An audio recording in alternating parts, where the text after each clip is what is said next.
नमस्कार दोस्तों, मेरा नाम है राकेश कुमार दीपक। मैं आज आप लोगों के बीच संविधान से संबंधित उपरोक्त टॉपिक के विषय में बात करूंगा।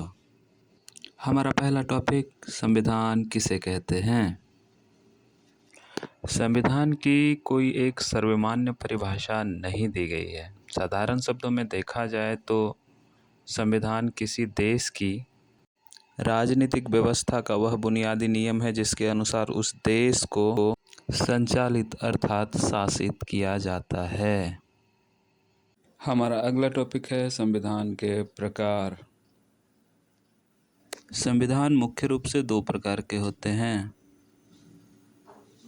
पहला अलिखित संविधान, दूसरा लिखित संविधान। अलिखित संविधान जो लिखित रूप में उपलब्ध नहीं है, जैसे ब्रिटेन का संविधान। दूसरा लिखित संविधान। लिखित संविधान ऐसा संविधान है जो किसी संविधान निर्मात्री संस्था द्वारा निर्मित किया गया हो, जैसे अमेरिका का संविधान, भारत का संविधान। अगला टॉपिक है संविधान की आवश्यकता क्यों। किसी भी राज्य को सुचारू रूप से चलाने के लिए संविधान की आवश्यकता पड़ती है, वरना सरकार निरंकुश हो सकती है और राज्य में अराजकता फैल सकती है। अर्थात किसी भी राज्य को सुचारू रूप से संचालित करने के लिए संविधान की आवश्यकता पड़ती है।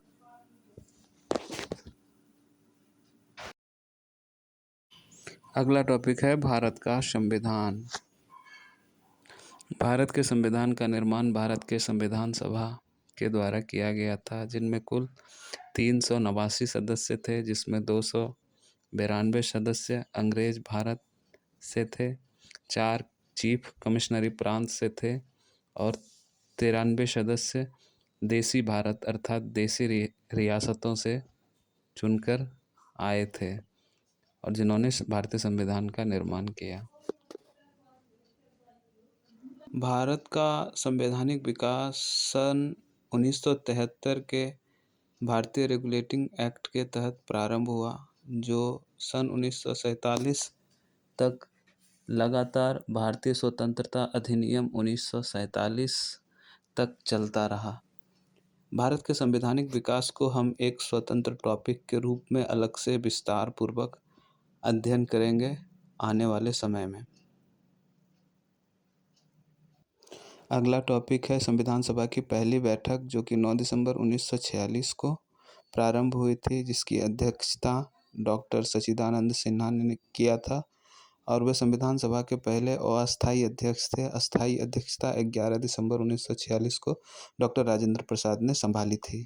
26 नवंबर 1949 को भारतीय संविधान को अपनाया गया था, अर्थात एडॉप्ट किया गया था। इस बात की जानकारी भारतीय संविधान के अनुच्छेद 394 में दी गई। उस दिन 16 ऐसे अनुच्छेद थे जो भारतीय संविधान के लागू हो गए थे और 26 नवंबर को भारतीय संविधान को अपनाए जाने के पीछे एक ऐतिहासिक महत्व रहा है, जिसके कारण भारतीय संविधान को 26 नवंबर 1949 को अपनाया गया और फिर लागू 26 जनवरी 1950 को किया गया।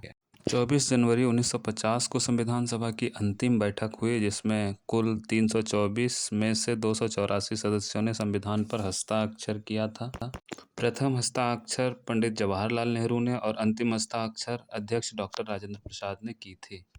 भारतीय संविधान के स्रोत को हम 3 भागों में बांटकर देख सकते हैं। भारतीय संविधान का पहला स्रोत है भारत शासन अधिनियम 1935, दूसरा स्रोत है अन्य देशों के संविधान के नज़ीर और तीसरा है अभिसमय, रूढ़ि और प्रथा, जिसको आगे हम विस्तार से पढ़ेंगे। आज का हमारा अंतिम टॉपिक है राज व्यवस्था।